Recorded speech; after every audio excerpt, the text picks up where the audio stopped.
Hail, death seekers! This was the greeting offered to the Roman Emperor Claudius by the gladiators stepping into the arena in the middle of the 1st century. For most participants, these battles were seen as a win-win lottery. In defeat, you died like a hero, and in victory, you could gain your freedom. Both outcomes were not so bad, considering that those who became gladiators usually had nothing left to lose. The ranks of gladiators were primarily filled by slaves and prisoners. Criminals sentenced to participate in these gladiatorial combats also joined their ranks. But it was not exclusive to them. Free-willed individuals seeking fame, money, and thrilling sensations also became gladiators. These warriors were trained in special schools called ludi. The training program lasted 3 years and included a rigorous regimen of physical exercises, a specific diet, medical procedures, and even massages. Every aspect of their preparation was meticulously planned. However, gladiators lost their freedom in the process. For those who were already slaves, this loss might not have been significant. They could be punished severely, with the right to be burned, bound, flogged, or even executed by sword. Many slaves dreamed of being selected for the ludi, as it offered a chance for potential freedom. Captive slaves would deliberately engage in fights to showcase their strength and agility, hoping to impress their masters. But gaining admission to a gladiatorial school was only half the battle. One still had to graduate, and most importantly, pass the final exam. These exams consisted of a duel between a professional gladiator and a novice. If the graduate managed to avoid defeat and hold their own for a considerable time, they were considered to have passed. Only then could they step into the arena. Interestingly, the word arena translates to sand in Latin, as the fighting area was covered in sand.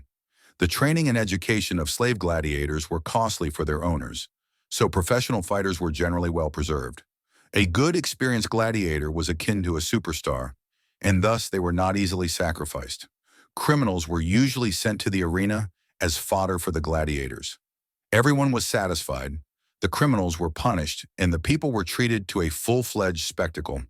When the outcome of a battle meant the death of one gladiator, the owners of the combatants would try to minimize their losses by increasing the price of the event.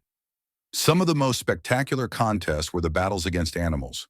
Romans imported bears, tigers, lions, and even elephants from Asia and Africa specifically for these duels. Gladiators who fought wild beasts were called bestiarii, derived from the Latin word bestia, meaning beast. There were 2 types of these animal combats. One was called damnatio ad bestias, which translates to condemnation to beasts. This involved condemned criminals being thrown to the mercy of wild predators. The other type was known as venatio, or hunting. The gladiator specialized in these animal fights was called a venator, meaning hunter.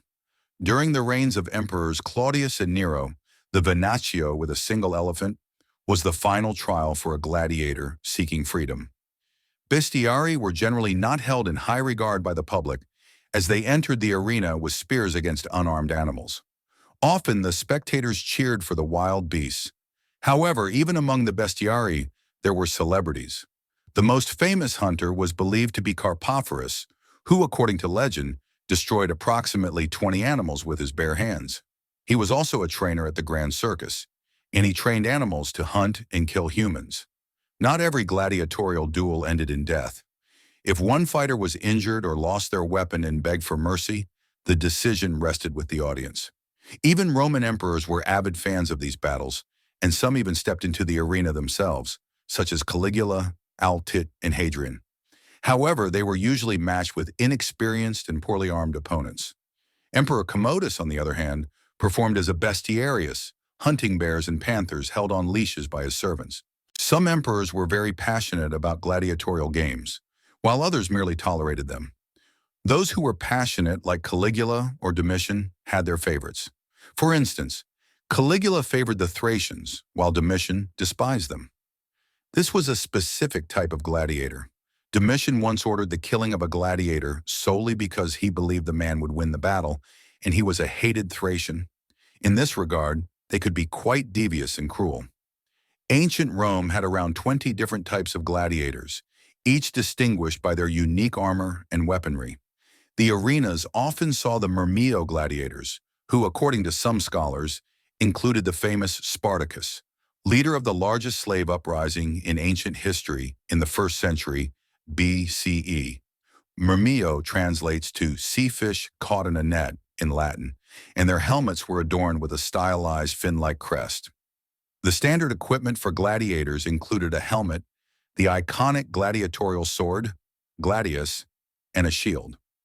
These shields were made of wood with metal rims. Additionally, gladiators wore loincloths, greaves, and light armor. A variation of the murmillo was the secutor.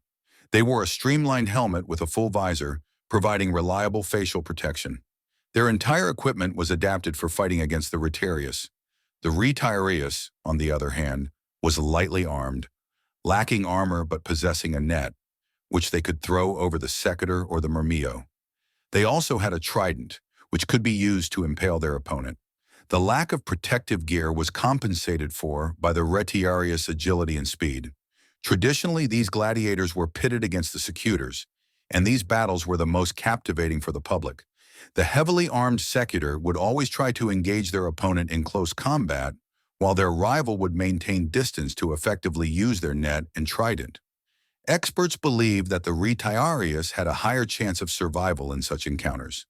The net gave the Retiarius a significant advantage, as years of training allowed them to expertly wrap their opponent in the net, drawing them closer before finishing them off with the trident. The trident provided an edge to the Retiarius due to its length, allowing them to exhaust their opponent and drain their strength. In terms of spectacle, the battles between female gladiators could rival those of the Retiarii and secutors. These female duels became fashionable at the end of the 1st century, during the reign of Roman Emperor Titus Flavius Domitianus. Female gladiators often dressed in male attire and trained using the same methods.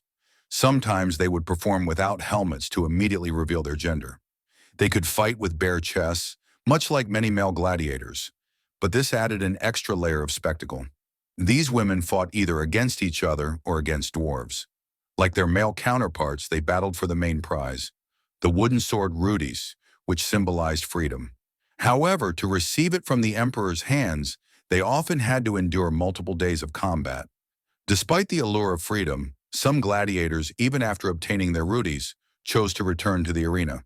The thrill of the deadly game was too enticing for them to break free.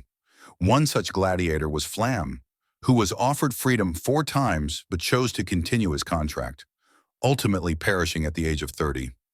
Even the most successful gladiators rarely fought in more than 30 duels. 80% of fighters met their end in the first 10 battles within 2 years. With the rise of Christianity, gladiatorial combats began to lose popularity. They were finally banned in the early 5th century, shortly before the fall of the Western Roman Empire.